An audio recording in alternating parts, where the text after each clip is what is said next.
दिल्ली के सीएम अरविंद केजरीवाल ने एक बार फिर से बीजेपी पर हमला बोला। केजरीवाल ने कहा कि बीजेपी के लोग मुझे अपनी पार्टी में शामिल करवाना चाहते हैं, लेकिन मैं झुकूंगा नहीं, मैं बीजेपी के साथ नहीं जाऊंगा। विधायक खरीद फरोख्त का आरोप लगाकर केजरीवाल पहले ही नोटिस पा चुके हैं और अब एक बार फिर से बड़ा हमला उन्होंने किया और कहा कि मैं झुकने वाला नहीं हूं, मैं क्यों बीजेपी में जाऊं, मैंने क्या गलत किया, मैं स्कूल ही तो बनवा रहा हूं, मैं पब्लिक की सेवा ही तो कर रहा हूं और मैं झुकने वाला नहीं।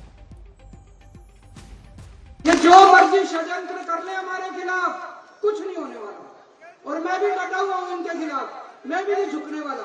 ये कहते हैं बीजेपी में आ जाओ हम छोड़ देंगे, मैंने कहा बिल्कुल नहीं आऊंगा बीजेपी, कतई नहीं आऊंगा बीजेपी में। क्यों आ जाए बीजेपी में, नहीं आता बीजेपी में।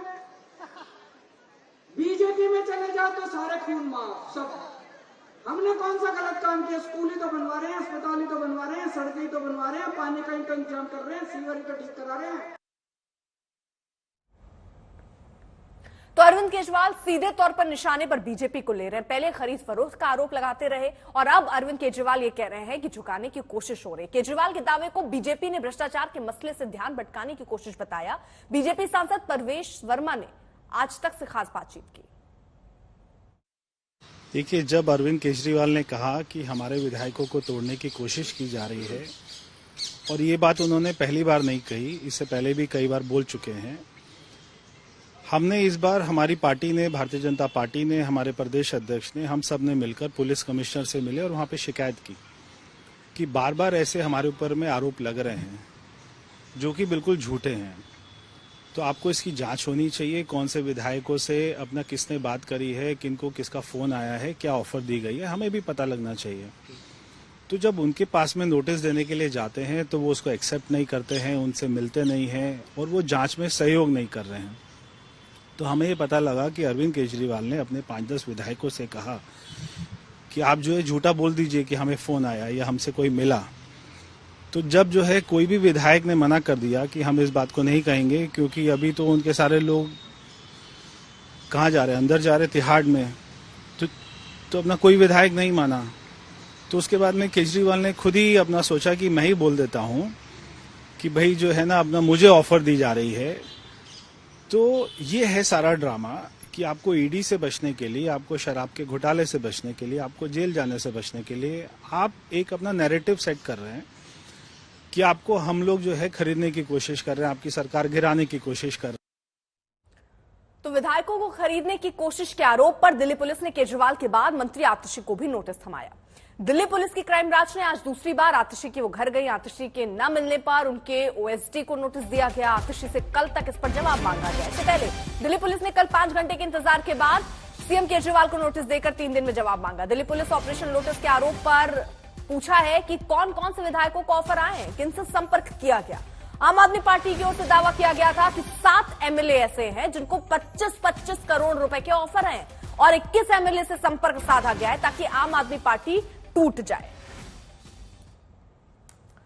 तो ये गंभीर आरोप जो है वो आम आदमी पार्टी की तरफ से लगाए जा रहे हैं और इसी को लेकर अब दरअसल बीजेपी जो है वो सवाल पूछ रही है और बीजेपी ने शिकायत दिल्ली पुलिस में दर्ज कराई और बीजेपी की शिकायत के बाद दिल्ली पुलिस नोटिस लेकर पहुंची आतिशी के पास, अरविंद केजरीवाल के पास, लेकिन दोनों ही वहां पर मौजूद नहीं थे। ये जानकारी जरूर दे दी गई कि जल्द से जल्द अपना जवाब जो है वो दिल्ली पुलिस को दे। मेरे घर आकर भी 2-3 घंटे की नौटंकी के बाद एक ये नोटिस देके गए। अब ये नोटिस भी मजेदार है। ये नोटिस ना तो एफआईआर है, ना ये किसी प्रकार का समन्स है, ना इसमें आईपीसी की कोई धारा, ना इसमें सीआरपीसी की कोई धारा, ना इसमें पीएमएलए की कोई धारा, ना इसमें प्रिवेंशन ऑफ करप्शन एक्ट की कोई धारा। तो कुल मिला के क्राइम ब्रांच 48 घंटे की नौटंकी के बाद मुख्यमंत्री अरविंद केजरीवाल जी और मुझे एक एक चिट्ठी देके चला गया है, जो वो कह रहे थे कि हम हाथ नहीं देंगे। इतनी महत्वपूर्ण चिट्ठी है। मैं कई बार सोचती हूँ कि हमारे तो घरों में कभी अमेजोन वाले आते हैं, कभी फ्लिपकार्ट वाले आते हैं, कभी सरकारी कर्मचारी डाक की फाइलें लेके आते हैं। तो ये तो स्वाभाविक बात है कि वो फाइलें, वो डिलीवरी ऑफिस में ही छोड़ी जाती है। कोई मुख्यमंत्री, कोई मंत्री डाक के डेस्क पे बैठ के चिट्ठी रिसीव करने के लिए नहीं बैठा। लेकिन जो कल हुआ वो उन पुलिस वालों की गलती नहीं है, उनके राजनीतिक आका हैं जो हमसे कुछ सवाल पूछना चाहते हैं। आखिर मामला इतना गरमाया क्यों है? आतिशी ने क्या कहा था ये भी आपको हमने सुनवाया। किस तरह इसको लेकर अब सियासत होती नजर आ रही। क्राइम ब्रांच ने मुख्य रूप से 4 प्रश्न जो हैं वो पूछे हैं कि वो 7 एमएलए कौन हैं जिनको पैसे ऑफर किए गए, उनके नाम और डिटेल्स दीजिए। साथ ही साथ वो 21 एमएलए कौन है जिनसे संपर्क किया गया, उनकी डिटेल्स दीजिए। पैसे किसने ऑफर किए और कैसे ऑफर किए, मतलब कैश में, चेक में, खाते में, किसी को फॉर्म में दिया गया। क्राइम ब्रांच ने यह भी पूछा कि 21 एमएलए से किसने संपर्क किया, कैसे संपर्क किया, उसकी अगर आपके पास डिटेल्स हो तो वो डिटेल्स भी हम तक पहुंचाइए। तो ये लगातार आरोप लगते रहे हैं। मनीष सिसोदिया से लगाकर अरविंद केजरीवाल तक ये बात कहते रहे हैं कि बार बार ऑपरेशन लोटस चलाने की कोशिश बीजेपी की होती है। बीजेपी की शिकायत के बाद अब दिल्ली पुलिस भी एक्शन में है और सवाल पूछ रही है कि आखिर बताइए वो कौन से 7 एमएलए हैं जिनको पैसे का ऑफर आया और वो कैसे आया।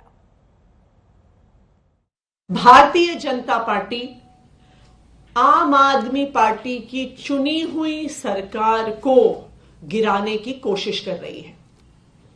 पिछले कुछ दिनों में आम आदमी पार्टी के 7 विधायकों को भारतीय जनता पार्टी ने संपर्क किया है। उनको संपर्क करके कहा है कि हम अरविंद केजरीवाल को गिरफ्तार करने वाले हैं। अरविंद केजरीवाल की गिरफ्तारी के बाद हम आम आदमी पार्टी के विधायकों को एक एक करके तोड़ेंगे। उन्होंने कहा कि हम आम आदमी पार्टी के 21 विधायकों के संपर्क में हैं। उन 21 विधायकों के माध्यम से हम दिल्ली की चुनी हुई सरकार को गिरा देंगे। भारतीय जनता पार्टी ने हमारे इन 7 विधायकों को 25-25 करोड़ रुपए का ऑफर दिया आम आदमी पार्टी छोड़कर भारतीय जनता पार्टी में आने के लिए। इन सबके बीच दिल्ली बीजेपी अध्यक्ष वीरेंद्र सचदेवा ने कहा कि केजरीवाल को सबूत देना होगा, इस बार माफी से काम नहीं चलेगा।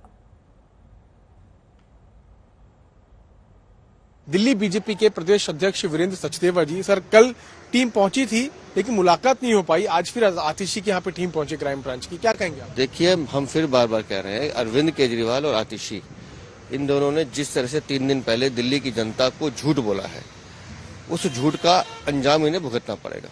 इन्होंने दावे के साथ कहा कि भारतीय जनता पार्टी के लोग इनके साथ इनके संपर्क में हैं। तो हमने तो सीधा सा सवाल पूछा है कि आप बताइए कौन लोग संपर्क में हैं, या तो आप उनके नाम बताइए, नहीं तो जिन 7 विधायकों या 21 विधायकों की आपने बात की है उनके नाम उजागर कीजिए। और इसलिए हमने पुलिस को शिकायत कीजिए कि पूरे मामले की जांच की जाए। ये राजनीति को जिस स्तर पर ले जा रहे हैं अरविंद केजरीवाल, ये दिखाता है कि वो किस स्तर तक गिरे हुए हैं। तो भारतीय जनता पार्टी इस मामले में उनको छोड़ेगी नहीं। वो ये कह रहे हैं कि ये हमारे एमएलए को पोच करने की कोशिश बीजेपी कर रही है दिल्ली के अंदर, इसको किस तरह? मैंने कहा ना कि शराब घोटाले की जांच से ध्यान भटकाने की अरविंद केजरीवाल की एक कोशिश है। उनको लगता है वो कुछ भी बोलेंगे और चले जाएंगे, ऐसा नहीं होता है। पहले भी वो ये गलतियां कर चुके हैं। श्रद्धेय अरुण जेटली से माफी मांगी, माननीय गडकरी जी से माफी मांगी, मतलब आप पत्थर मारेंगे और बाद में माफी मांगेंगे, ऐसा नहीं चलेगा। जिस प्रकार से आपने भारतीय जनता पार्टी के ऊपर आतिशी जी ने भी और अरविंद केजरीवाल जी ने भी आरोप लगाया कि भारतीय जनता पार्टी के लोग आम आदमी पार्टी के एमएलए को खरीदना चाहते हैं और लोटस 2 करना चाहते हैं। लोटस 1 में भी आपने यही आरोप लगाए थे, लोटस 2 में भी आपने यही कहा कि हम भारतीय जनता पार्टी करना चाहती है। तो भारतीय जनता पार्टी का हर व्यक्ति एक बात पूछ रहा है आपसे कि ऐसे व्यक्ति कौन से एमएलए हैं जो आप कह रहे हो खरीदना चाहते हैं, उनके नाम बताइए। और जो व्यक्ति खरीद रहे हैं भारतीय जनता पार्टी के, जरा उनके नाम बता दीजिए।